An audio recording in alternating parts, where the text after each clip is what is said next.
मर्जी देखा कैसे बिहावा भयल हुई ससुररिया में गल तो लोग कहा कहले हुई है बियाह थोड़ी न भयल रहा तब भगाए के लिए अल्लाह के घरे जइया तनकर मेहरारू मोहब्बत के तनी करेले भगवान करें भैया प्रेमचंद भैया सबकर मेहरारू इनके मेहरारू जैसन मिले जाते भर में भर अकवारी इनके पकड़ी पकड़ के मौसम धरावेले ठीक हो देखी दुल्हा का बड़का भाई केडी यादव बहुत बहुत ध्यान देते हैं भैया अच्छी बात है ई लोग भी मेहनत करेले अनहार लोगन का भी हक होला तब का है मैंने 25-25 से कम है अच्छा 50 रुपया डाला भैया 25-25 से कम है अच्छा जब 25-25 मिल जाये तब का हुई 75 के एक ठे वेले अरे दादा रे दादा हम तो कबो कबो परेशान हो जाइला कंपोजिट अभी कंपोजिट खोजत हूँ ठंडा लगत है ना देखी आज के नौसा बादशाह जी दुल्हे राजा जी का बड़का भैया केडी यादव आपके तरफ से 51 रुपए का पुरस्कार हमारे साज बाज आवाज पर लोगन के खुश होके सम्मान कैलन आप 51 रुपए का पुरस्कार देके भले तो हाँ केना रहे अच्छा काहे हमारे के मजा होते अच्छा मतलब हमें ना पैसा मिले यही जलन खोरी है ना प्रधान जी का तो भले तो के ना देना हमने के मजा आवत हियो अच्छा देखी पैसा देखला केडी भैया प्रणाम हमारे तरफ से अब प्रणाम तनी तोहू लोगन कहला पैसा पौला है कहला कहला देखा 1 मिनट पालगी भैया खुश रहा बेटा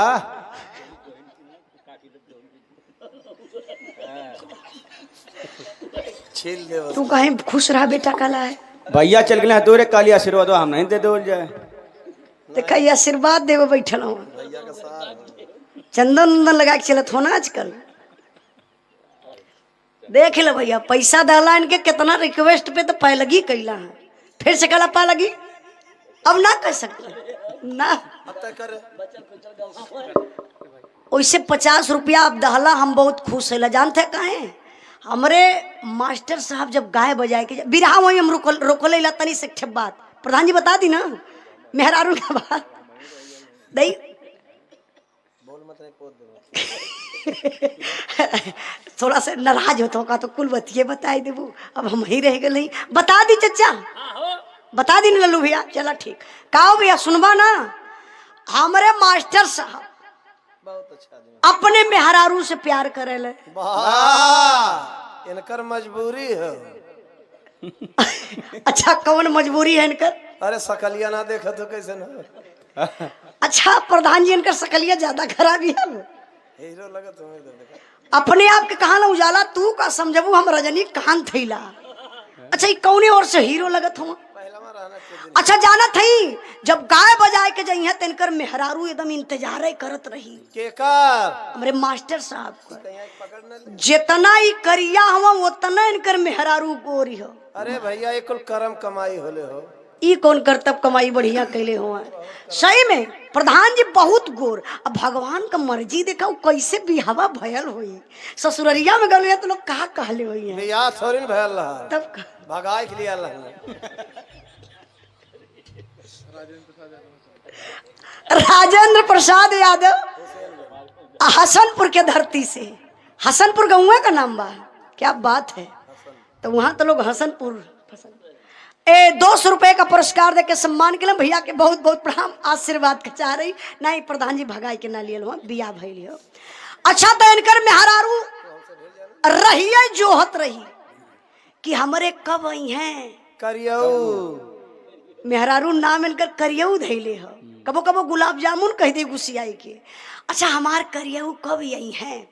अब भैया गाय बजाए के घरे जइया तो इनकर मेहरारू मोहब्बत के तनी करेले भगवान करें भैया प्रेमचंद भैया सबकर मेहरारू इनके मेहरारू जैसन मिले जाते भर में भर अकवारी इनके पकड़ी पकड़ के मौसम धरावेले हाँ ये तो बरसबे करें तबे बरिसिया होले पकड़ के अकवारी में अब प्रधान जी ओ अकवारी पकड़ले में राज हो धीरे धीरे इनके थैलिया में हथवा डाली हाँ वही नाई के टोई काटोई अरे पैसा बटोई और काटोई। तो साफ साफ बोला ना सबके सामने। अब वही में नाई के प्रधान जी टोई ले 100-2 सवाली ते में छोड़ दी ओकर अनुमान कितना बढ़िया बा। और जवन 5 सवाली नोट रही धीरे से निकाल के रखी कहाँ कहिए ब्लाउज ऑफ इंडिया में ई कहो। वहां से पॉकेट ना मरा ले।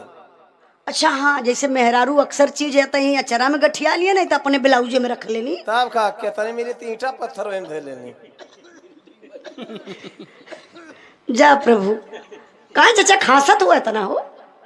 ओढ़िला ओढ़ला रजैया नहीं तो खांसी अबे करी ठंडा में मुझे वो ना पहले हुआ। अच्छा देखी अब वही में से निकाली के 5 सवाली नोट पौलुस प्रधान जी सही बतावत ला। वही दिन इनकर बहुत सेवा हुई। एड़ी से तेल लगाई कपारे ले और लल्लू भैया जौने दिन इनकर मेहरारू 500 रुपया ना पौलस। वहिया एल के बाउक लगावे शुरू करे ले। एक मिनट मास्टर काहे इनके बाबू के लगावे ले। अरे भाई 35,000 पेंशन पावे। ओ एक मतलब प्रधान जी इनकर मेहरारू पैसा में चलबे करे ले। हरियाणी घूमे भाई।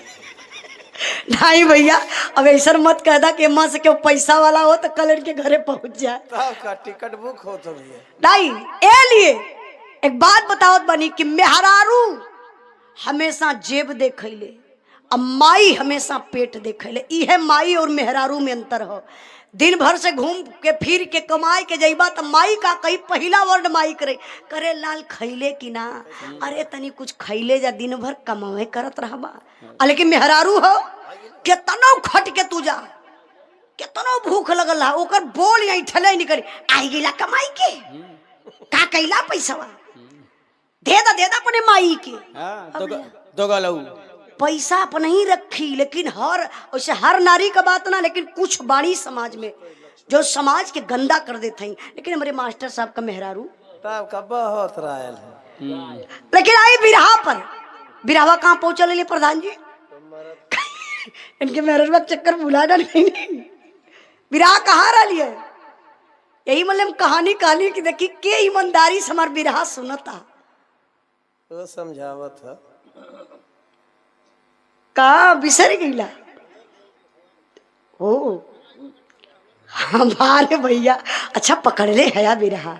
अमान का सोच थोड़ा से मास्टर साहब गलत है। अलग